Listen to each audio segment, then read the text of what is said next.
Transform your relationship with silence to break the addiction to constant digital noise. Next time you grab your phone just to stay busy, ask yourself, what are you hiding from?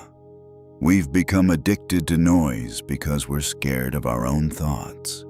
It's time to stop scrolling, face the silence, and finally take back control of your mind. We're addicted to digital noise because we're terrified of being alone with our thoughts. But silence isn't empty. It's where your best ideas are hiding. Stop scrolling to fill the gaps and start using stillness as a secret weapon for focus. It's time to stop running and finally face the quiet. What if the secret to elite focus isn't a new app, but the raw discomfort of doing absolutely nothing? You are losing your ability to think deeply because you've traded your silence for constant digital clutter. Watch this to strip away the noise and master the discipline of being alone with yourself. You're waiting for an elevator, not for long, maybe 20 seconds, 30 at most. But in that 20 seconds, something happens. Something so automatic you don't even notice it anymore. Your hand moves. Before your conscious mind even registers what's happening, your fingers are reaching for your phone, unlocking it, scrolling, searching for something, anything, to fill the void. And here's the thing that should terrify you. 5 seconds of silence now feels like an eternity. You're not alone. This isn't a character flaw. This is an epidemic. This is what the attention economy has done to us. We've become so addicted to input that the absence of input creates physical anxiety. We're not choosing to reach for our phones in these micro moments. We're compelled. We're driven by something neurological, something that hijacks our brain before conscious choice even enters the picture. And the worst part? Most people don't even realize it's happening. In the next 30 minutes, I'm going to show you what's actually happening in your brain. I'm going to show you why 5 seconds of quiet now feels unbearable. And I'm going to give you a path back to something we've almost completely lost. The ability to be comfortable with your own mind. Because that's what this is really about. It's not about being unplugged or going off grid or rejecting technology. It's about reclaiming your sovereignty over your own attention. It's about becoming the master of your focus instead of the slave to it. Let's go. I want you to notice something this week. Every time you find yourself reaching for your phone during a transition moment, waiting in line, sitting in your car before driving, standing in a bathroom, waiting for water to boil, I want you to pause and ask yourself, did I choose this or did this choose me? This is what I call the digital twitch. It's a reflex. It's automatic. It's happening below the level of conscious decision-making. And it's so normalized that most people don't even recognize it as a problem. But here's what's actually happening. Your brain has been trained, very effectively, to interpret any moment of non-stimulation as a problem that needs to be solved. Boredom used to be a normal part of human experience. You'd wait in line, and your mind would wander. You'd daydream. Your imagination would activate. You'd think about your life, your problems, your hopes. That downtime was actually productive. Your brain was processing. Your subconscious was working on problems. Your creativity was activating. But now boredom is unacceptable. Now every moment of non-input is seen as wasted time, so we fill it immediately, reflexively. The coffee is brewing, phone. The line is moving slowly. Phone. The elevator doors are closing. Phone. The commercial is playing. Phone. The person is late. Phone. We've created a world where being alone with your own thoughts is considered a problem. And the reason this works so effectively is neurological. Your brain runs on dopamine. Dopamine is released when you receive novel input, when you get a notification, when you see something new. It's the chemical that makes you feel engaged and alive.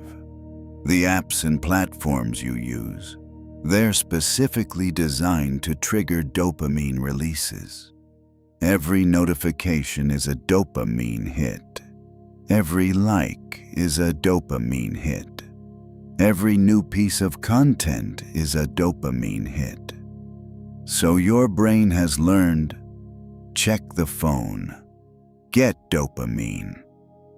It's a loop.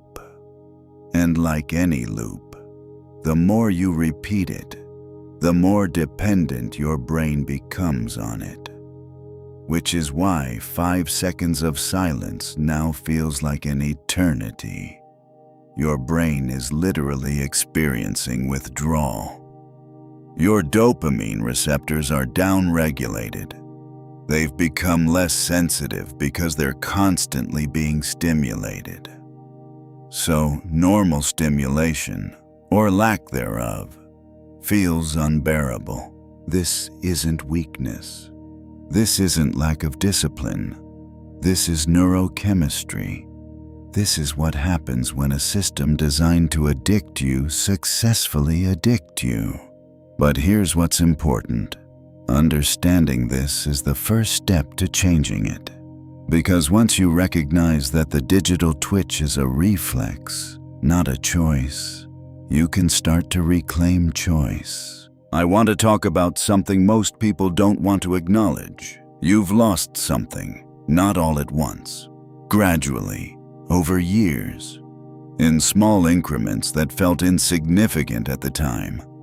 You've lost your ability to think deeply. Now you might push back. You might say, I think deeply all the time. I have important thoughts. I solve complex problems. And that's true. You do. You can. But can you? For an extended period, without distraction, without input. Can you sit with a problem for 30 minutes without checking your phone? Can you read a difficult book for an hour straight? Can you have an uninterrupted conversation where you're fully present? Most people can't, not because they lack intelligence, but because their attention has been fragmented. There's a concept called deep work. It was articulated really clearly by someone named Cal Newport. Deep work is focused, cognitively demanding work performed in a state of distraction-free concentration. It's the kind of work that produces the best results. It's where real creativity happens. It's where mastery is developed. It's where genuine problem-solving occurs. But deep work requires extended periods of sustained attention. It requires being able to hold complex ideas in your mind simultaneously. It requires immersion. And in 2026, that's become almost impossible. Because you're never truly immersed anymore. You're always partially pulled away. There's always a notification lurking. There's always a possibility of something new. There's always that itch to check. So your brain has adapted. It's become very good at shallow processing. It's excellent at scanning. It's superb at distraction. But it's lost the ability to go deep.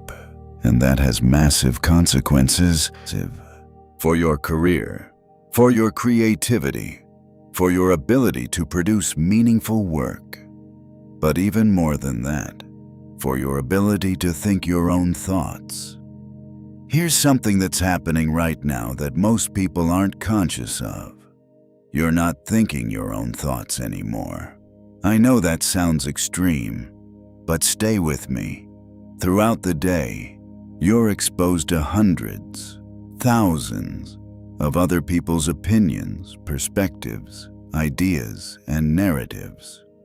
You're scrolling through feeds designed to show you what will engage you, which usually means what will provoke you or trigger you. You're being influenced constantly. Your beliefs are being shaped by algorithms you don't understand, designed to keep you engaged by people who make money from your attention. So by the time you sit down to think, you're not starting from a blank slate. Your mind is already polluted with other people's ideas, other people's opinions, other people's narratives.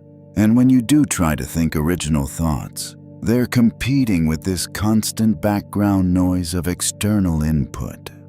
It's like trying to hear yourself think in a room where 100 people are all talking at once. The Stoics called this mental colonization. They understood that your mind is a territory worth protecting. And if you're not intentional about what you allow in, you'll be invaded. Epictetus said, "First, say to yourself what you would be, and then do what you have to do." But how can you decide what you would be if you're constantly being told what you should be? How can you access your authentic thoughts if you're constantly drowning in other people's? This is the cost. This is what the constant input is actually taking from you.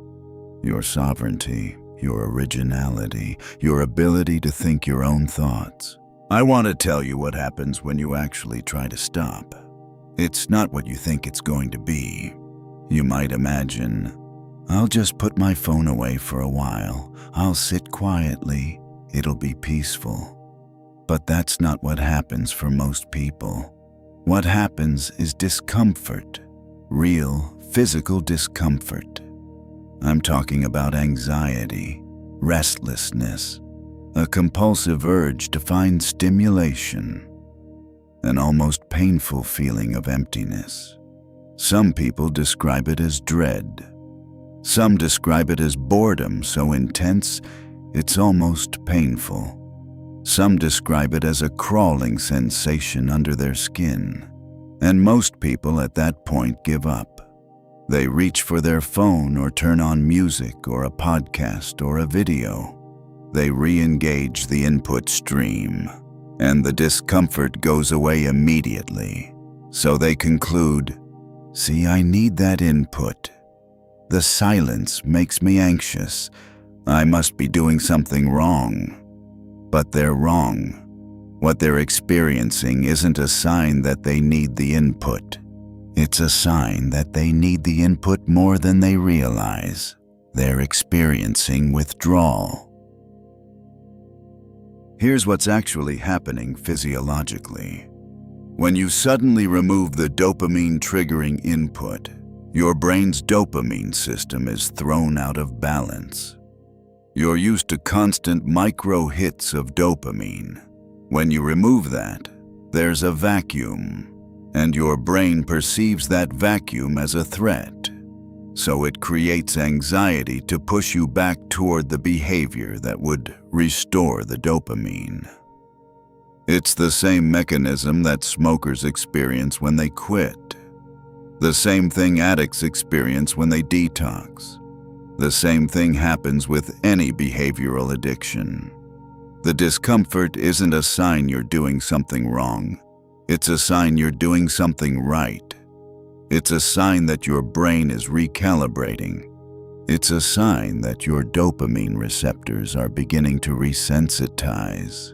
It's a sign that you're breaking the loop. But it doesn't feel good. It feels terrible. And that's why most people fail. Because they're not prepared for how uncomfortable it's going to be. They think they can just white-knuckle their way through it. But by hour 3 or hour 5 or hour 12, the discomfort becomes unbearable and they give in. But here's what I want you to understand. This discomfort is not your enemy. This discomfort is your teacher. Because when you sit with the discomfort, when you actually don't reach for your phone, when you actually stay with the quiet, something remarkable happens. After about 20 minutes, the acute anxiety begins to fade. After 30 to 40 minutes, something else starts to emerge. Your own thoughts, your own internal monologue, the voice in your head that's been drowned out by constant input. And initially, that can be alarming, because you've spent so long avoiding that voice that you've forgotten what it sounds like.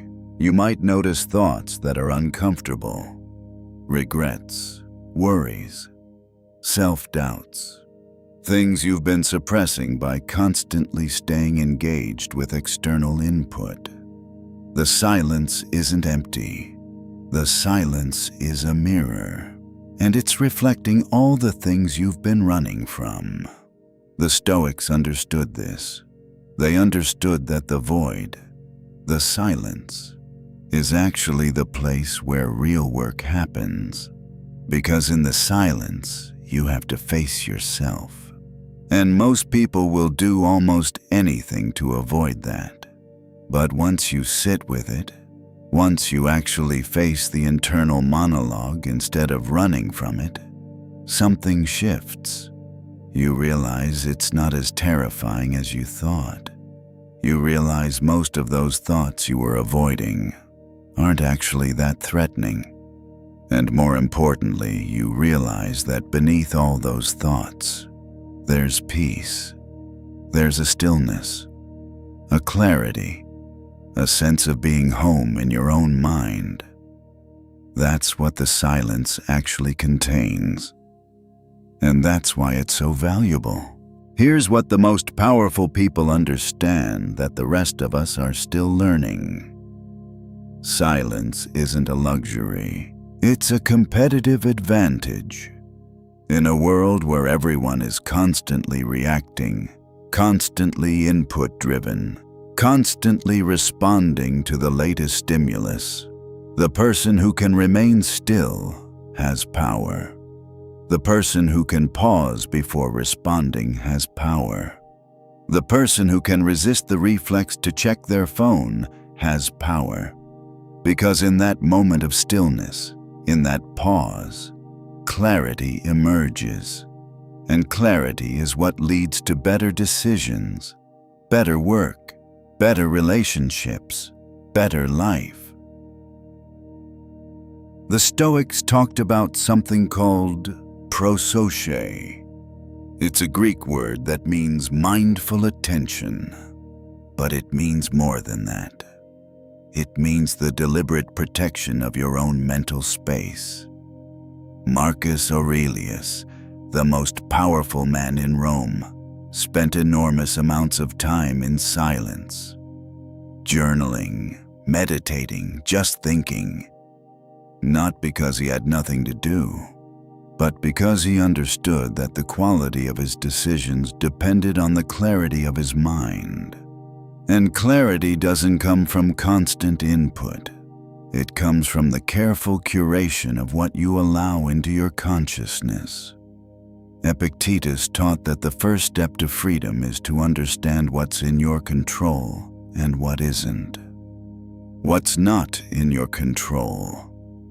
Other people's opinions, external circumstances, what happens to you. What is in your control? Your response, your focus, your attention, your thoughts. But here's the thing. If you're constantly distracted, if you're constantly consuming, if you're never still, you can't actually exercise control over the things that are yours to control. Because your attention is being hijacked by algorithms and notifications and endless streams of content.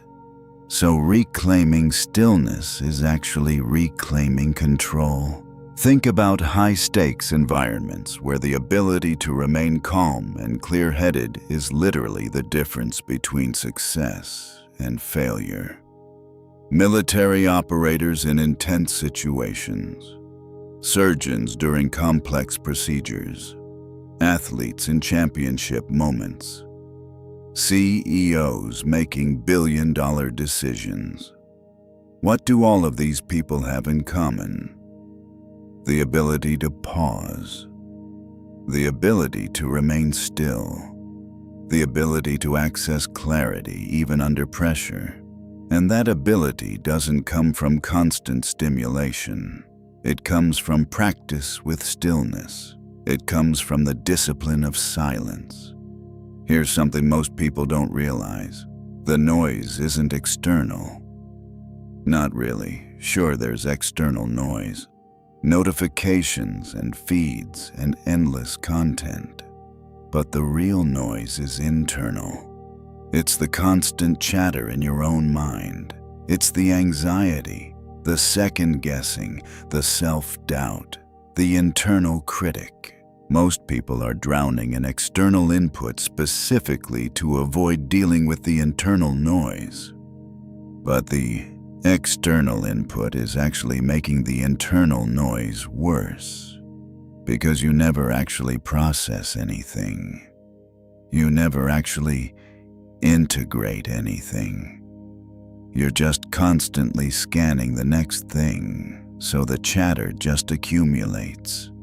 But when you sit in stillness, when you actually face the internal chatter instead of drowning it out, something remarkable happens.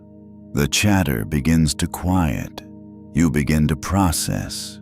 You begin to integrate. You begin to access clarity. And that clarity is what allows you to make decisions that are authentically yours, not influenced by fear or algorithm or external pressure. That's the sovereignty of stillness. That's the power of the pause. Okay, so you understand why this matters. You understand that silence is power.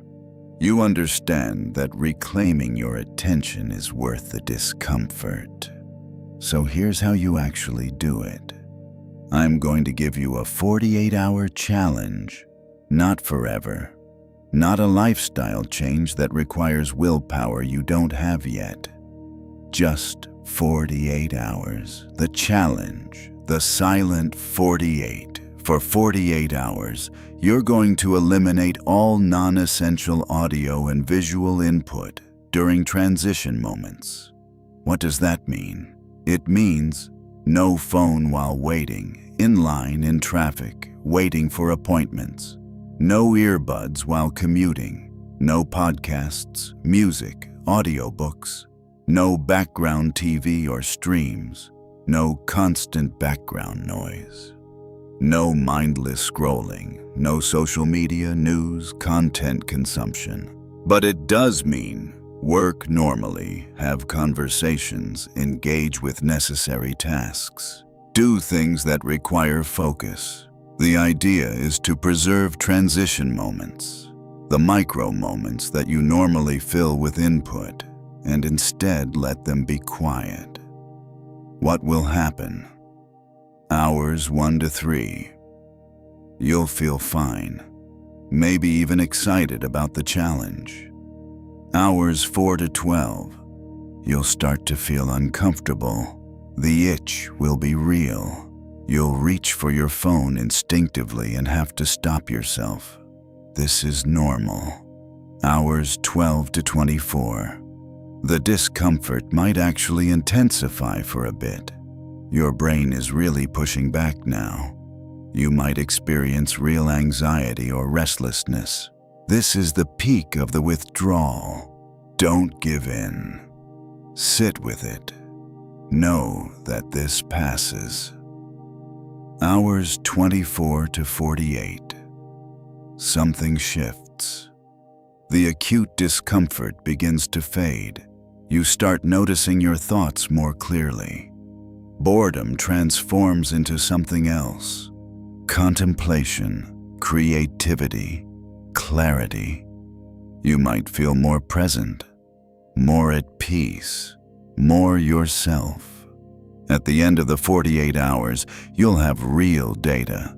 You'll know what your mind is actually like when you're not constantly distracting yourself. After the 48 hours, here's the practice. Ongoing micro-practice. During your normal day, identify 3 transition moments. Could be waiting for coffee, commute to work before sleep, first thing in the morning before checking your phone, waiting in line. During those moments, keep your phone in your pocket. No input, just presence. Let your mind be available. Let your thoughts emerge. Let the silence do its work. These are your practice moments. These are where you're training your mind to be comfortable with stillness. Auditing your digital environment. At the end of the 48 hours, I want you to do a thorough audit. Ask yourself, what apps am I using out of genuine choice versus out of habit? What notifications do I actually need versus what's just designed to pull my attention?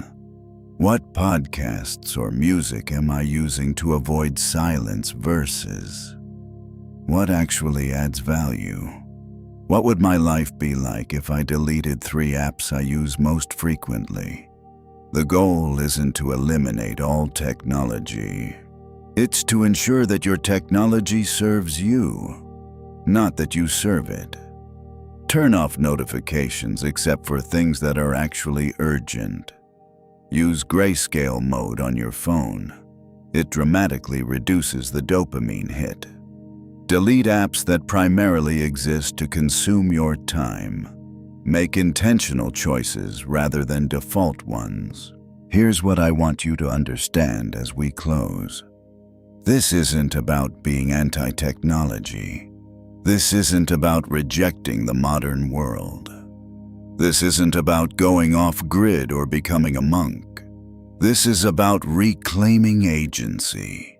This is about choosing rather than being chosen for. The Stoics understood that freedom isn't the absence of constraints. Freedom is the ability to choose your constraints. Freedom is the mastery of your own mind. And right now, most of us aren't free. We're slaves to our devices. We're slaves to our reflexes. We're slaves to algorithms designed to keep us engaged. But that can change. Not through willpower, not through deprivation, but through practice. Through the simple, profound practice of choosing silence, choosing stillness, choosing to be present with your own mind. What I'm describing is a disciplined mind, a mind that no longer fears quiet, a mind that uses silence as a tool instead of avoiding it as a threat. That's not something you're born with. That's not something you either have or don't have. It's something you practice. It's something you build through small choices made consistently over time. And here's what happens when you do. You start making better decisions. Not because someone told you what to do, but because you have access to clarity. You start having original thoughts, not because you're smarter, but because you're not drowning in other people's opinions anymore. You start feeling more at home in your own mind, not because your thoughts become less challenging, but because you're no longer running from them. You start experiencing peace, not the absence of difficulty, but the presence of knowing that you're the master of your own attention. That's the vision. That's what becomes possible when you reclaim your sovereignty over silence. So I'm asking you, will you take the 48-hour challenge? Will you be willing to sit with the discomfort? Will you be willing to face your own internal monologue? Because that's where real change begins. Not in grand gestures, but in small moments. In choosing to be present instead of distracted. In choosing silence instead of constant input. The power is available to you right now. The question is, will you claim it? Your mind is waiting to come home. The silence is waiting to teach you. And the power you've been seeking is waiting to be discovered in the stillness you've been avoiding. That's the digital twitch. That's the path beyond it. And that's your next step.